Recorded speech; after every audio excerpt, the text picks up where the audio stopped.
It is the land of Abraham, Isaac, and Jacob, the birthplace of Jesus.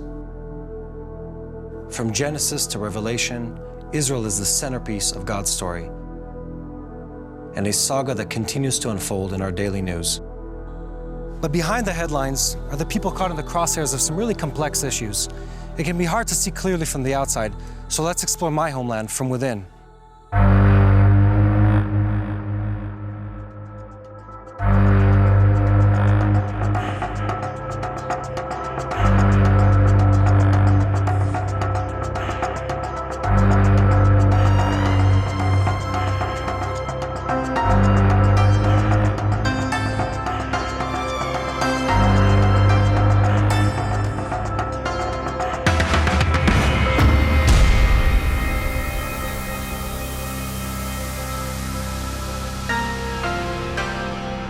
For much of our history, the Jewish people have lived as exiles and refugees, but home is a universal longing.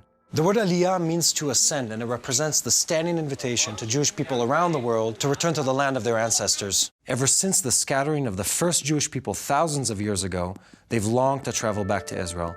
Here are 3 stories that capture the beauty of coming home.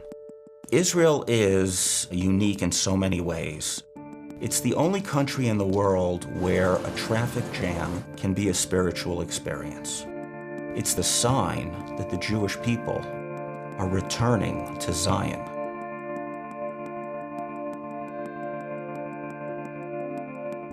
כשאני קטנה, אבא שלי כל הזמן אמר לי שאת יהודייה, ויום אחד את צריכה לחזור לארץ ישראל. כי זה הארץ שהשם נותן לנו, זה הארץ שלנו. The Jews arrived in China sometime around the 7th or the 8th century of the Common Era, from Persia or Iraq, until they reached Kaifeng, one of the capitals of Imperial China. There are still about 1,000 people in Kaifeng who are identifiable as descendants of the Jewish community. The last synagogue was destroyed 200 years ago. We lost our rabbi, we lost tradition, we lost language, and we lost connection with others. My name is Yaakov. My Chinese name is also called Yaakov. This is name for my grandfather. For him, it's a dream that he come back to Israel. He put his dream on me. All of a sudden, the internet enabled them, from the privacy of their own home, to start reconnecting with the worldwide Jewish community. Michael found us, and he started to send teachers to teaching us how to be a real Jewish. A number of them expressed an interest in wanting to make Aliyah, in wanting to come home to the land of their ancestors. אבל כשאני בגיל 19 ויש ארגון קוראים שבי ישראל, נמצא לנו ולעזור לנו לחזור לארץ. אבל בינתיים זה רק חלום של אבא שלי. זה לא ממש חלום שלי. כי אני ממש לא יודעת למה אני צריכה לחזור לארץ ישראל, כי בשבילי סין זה הבית שלי. We arranged for them to study in a religious women's seminary. They internalized it. They made it a part of themselves. They informed Jinjin. She had passed the test and was now being welcomed back into the Jewish people. It's traditional that the convert takes upon themselves a Hebrew name. Most women usually choose Rachel, Sarah, Rebecca. The rabbi asked me, like, what's your new name? I said, Yeholiyah. And the rabbi said, do you know where it comes from? I said, yes, it's from the Torah. And the rabbi said, okay, I even don't know where it come from. Jinjin took out her Chinese Bible, was flipping the pages. The name of the mother of one of the kings of Judah was Yecholiah. He said, do you know what's the meaning of this name? I said, yes, of course. It's Hashem Yeho, God is able. I said, it's really the name I really want, because through my whole life, that's what's about it. God is able. I'm here because God is able to bring me here. I'm here because God is able to bring my heart here. I'm here because I will determine my whole life here, all about God is able. But her father had always told her that they were descendants of Jews, and that one day, no matter how impossible it might seem, they would return to the land of their ancestors, back to Zion. אבל למה כל האנשים מכל העולם רוצים לגור פה, לחיים פה? למה? אז אני מתחילה לחשוב על השאלה הזו. משם זה לא חלום של אבא שלי, זה לא חלום של אף אחד, זה החיים שלי. אז אני צריכה לחשוב למה אני צריכה, אני רוצה להיות פה בארץ ישראל. It shows the power of Jewish memory, but even more importantly, the power of Jewish destiny. I never feel like making Aliyah is like leaving my home. I feel like come back to home. Aliyah means to me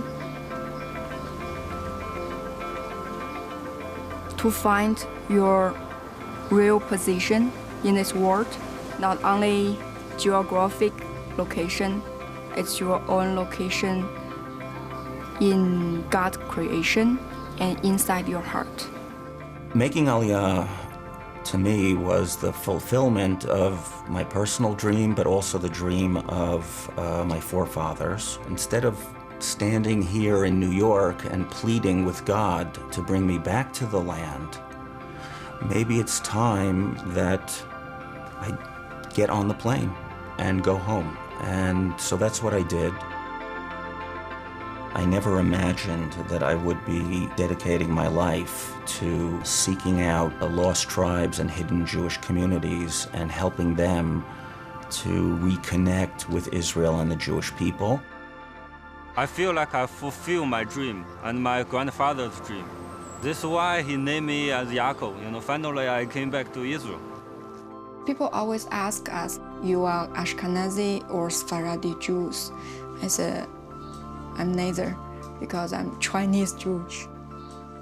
Bible says, in the end, all people will bring all the treasures back to Israel. What's the treasures? I think the cultures. I will be part of that. Here you had this young woman who had come all the way from Kaifeng, China to Jerusalem, and she was teaching the rabbis and me a verse in the Bible. There is a Jewish spark in a person's soul that no human power, not the communist regime, not anyone else, can ever extinguish. A person, during his whole life, is trying to find his whole himself, what God created. Like me, I really find out. My whole life is just telling other people, my God is able. Walking through the streets of Israel, you recognize the diverse cultures and languages that have come to make up this sacred homeland, a land of treasure and earthen vessels. John described heaven in Revelation, a vast crowd from every nation, tribe, people, and language, worshiping God together. But though our hearts are constantly calling us home, the journey isn't always an easy one. Filled with trials, tribulation, and persecution, we often walk a similar path to those who walked before us, as sojourners in a strange land, sacrificing for a greater promise.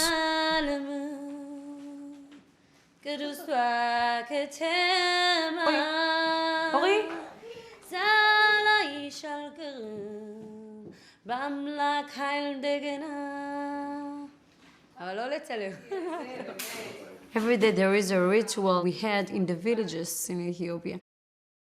coffee. A little ceremony of drinking a coffee, not alone, with the neighborhood. They keep a lot of the tradition that we brought with us from Ethiopia. There is the stories that if someone from the Jewish community in Ethiopia worked too hard the land or build very stable houses, the spiritual leader that called the case came to him and told him, stop, don't work too much. You know that we are temporary here in Ethiopia. We understood that there is a movement. The Jewish around the world start to walk from their temporary countries to the Jerusalem gold, but we didn't understand that there is a new country start to build. All the life was around Jerusalem and the wish to make the dream come true. In Ethiopia, as a Jew, as a black Jew, among black Africans, you can find that there were anti-Semitism. They treat you differently.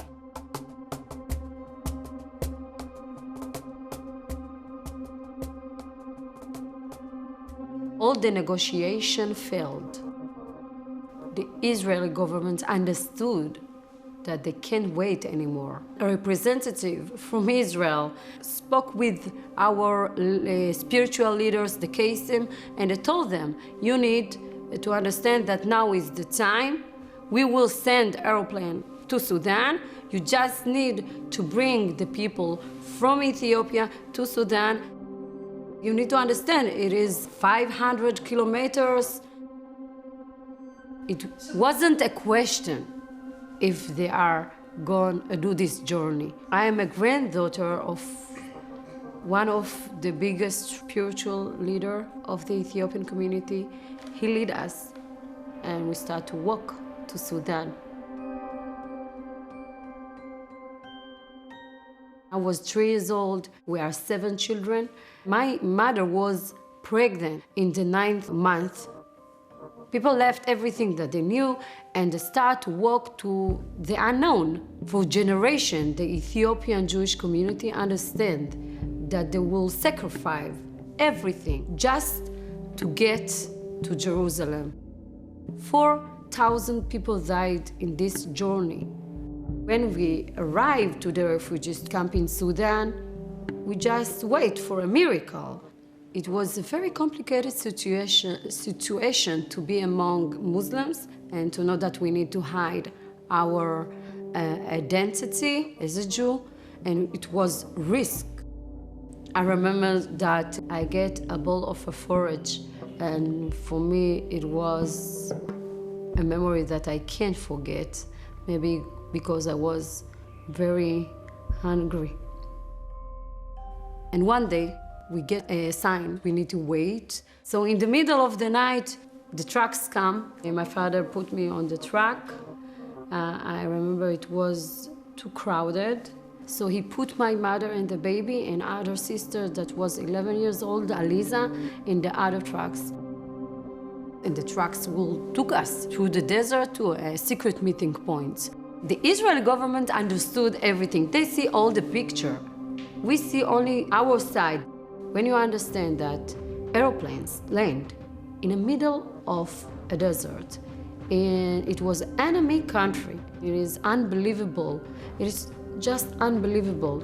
Maybe the most biggest operation that happened, not in the perspective of Israel, in the perspective of the world.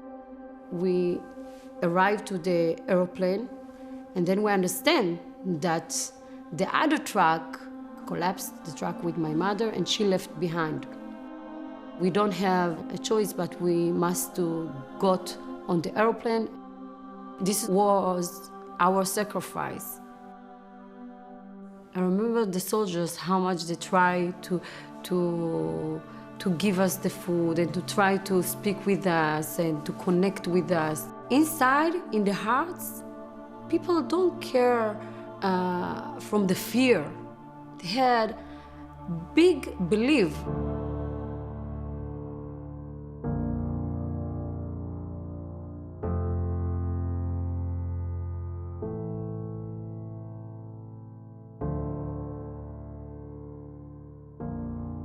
Operation Moses is very symbolic. It was the same in Passover. Thousands of people started to walk to the unknown through a desert. It's hard to find such a belief of people that took them to do the unbelievable. After a year, without my mother, it was my sacrifice. Israeli Mossad agents found her and my sister, and they brought her to Israel. And for me, it is the most biggest gift of my life. To be a woman, to be a Jew, and also to be a black woman, I have all the package in one little woman.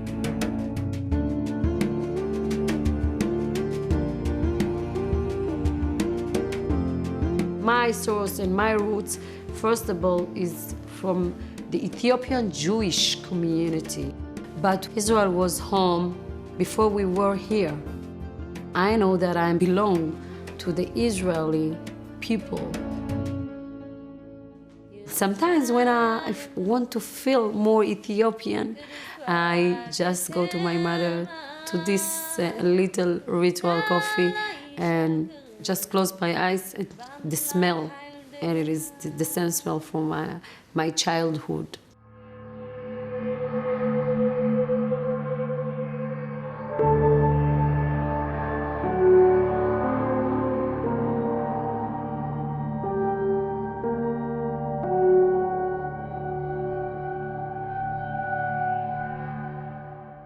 Faith has always played a huge part in Aliyah.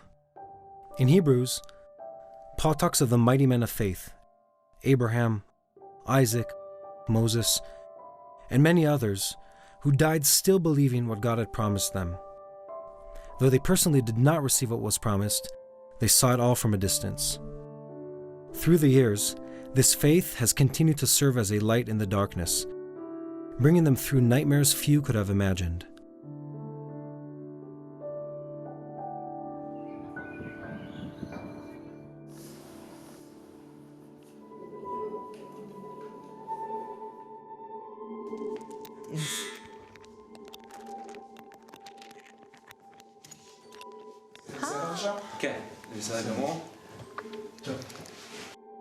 I never thought to be so old as I am now.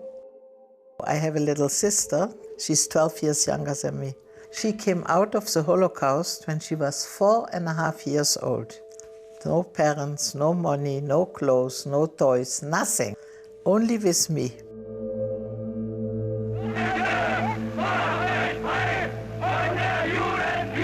We left Germany 1933 when Hitler came to power. My father was a very high official in the German government. Our plan was to go to Palestine. He was one of the founders of the religious part of the Zionistic Party, working towards we will have a state. We arrived in Holland with a German passport. A passport is expiring one day. We got a piece of paper and there was written that we are without any nationality. No clerk from Berlin will send to Jewish people a new passport. So we had not a German and not a Dutch passport. The first week in Holland, my mother takes me to the grocery shop. And there she met another refugee lady, and she was with a little girl, and my mother was with me. And some days later, mother brings me to kindergarten, and I met again this little girl. We both didn't know anyone, and not the language, so she ran in my arms. And from that moment we were friends, and we lived entrance next to entrance. How? Mise? Boy, boy, boy, boy. She's one of the 5 that are not married yet. Bye. Bye. She's a smaller one of the twins.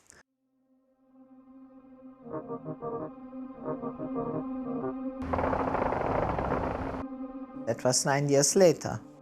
We lived entrance next to entrance, And everything was forbidden, swimming pool, playing outside. So I went over to Anne and I ring and nobody opens the door. I ring again. This man that opened the door told me the family went to Switzerland. They wanted this rumor to go around. Mr. Frank already fixed a hiding place, but we didn't know about it. These were things you never could tell anybody. But in... מי זה? אני באתי לבקר, הבאתי לך כמה? אי אפשר להפריע. לא ידעתי שיש סרט, שיהיה בהצלחה, אז לא נפריע עכשיו. She learns at the university history and Holocaust. Everything is because of her. That's a twin. Yeah. Okay. Okay. Bye. Bye. She didn't know. You could buy in Switzerland, in a South American consulate, a passport. My sister, my father and me got a passport of Paraguay. Now the Germans accepted this. Every week they had to be sent 1,000 people to Auschwitz or another camp. And later, when they decided what to do with the people with the neutral passports, we went to Bergen-Belsen and not to Auschwitz. We from Holland got all at the end 20 barracks. We had to sleep two together. So I was lucky, I got my little sister. But people brought from one of the camps infected lice by typhus. You are very weak, you don't have medication, you work very hard, and then you get typhus, it's the end. Then one day we get a rumor, there are coming 7,000 women from Auschwitz. First time I heard the name of Auschwitz. And we hear them. But we are not allowed to go to speak. And the Germans let build a high fence. At the top were watchtowers with soldiers and rifles. And we hear only Polish and Czech.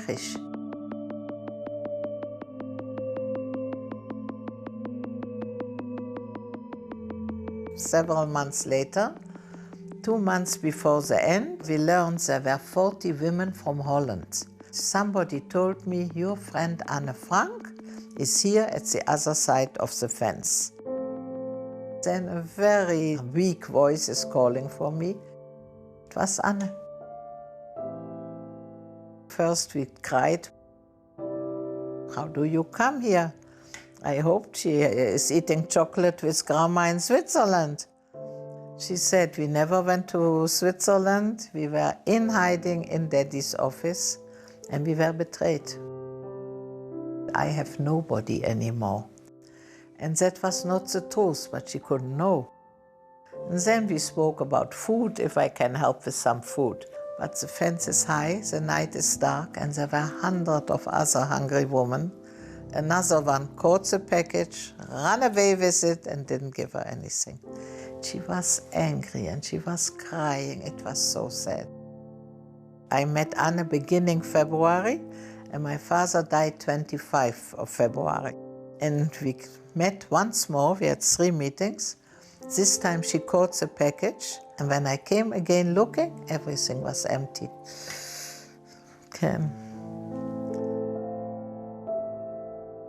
This is the end what I know about Anne.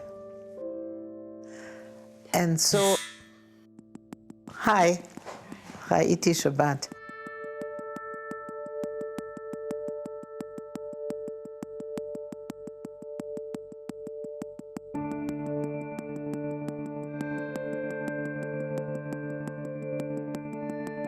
Mr. Frank always would see at the central station, they were publishing the Red Cross who came back. In the beginning, he looked for his own daughters, and when he knew they are not coming back anymore, he looked for friends. He found my sister and my name. He came to see me. It took him 8 hours in Holland. No bridges, nothing was working, no trains. And I was so happy, and I tell him, maybe your daughter is alive somewhere in Germany. And he knew already, and not the girls are coming back. Innocent Jewish children. Never did wrong to anybody.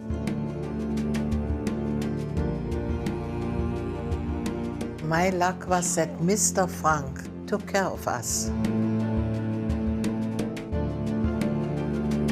Now I have an Israeli passport. All Jewish people dreamed of once having an own home. Grandma, you see here the Stolpersteine? The second is Anne and the fourth is me. You know that picture with the queen? I don't see that it is the queen.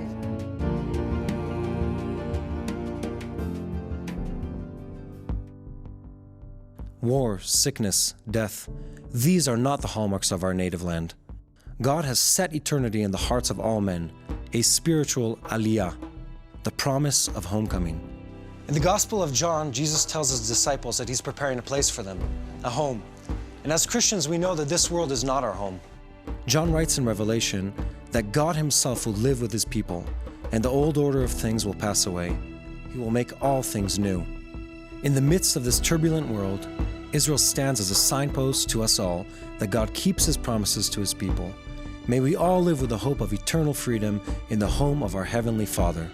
I leave you with a psalm penned by King David, a blessing over the city, and indeed a prayer for Israel. Pray for the peace of Jerusalem. May they prosper who love you. May peace be within your walls, and prosperity within your palaces. For the sake of my brothers and friends, I will now say, may peace be within you. For the sake of the house of the Lord our God, I will seek your good.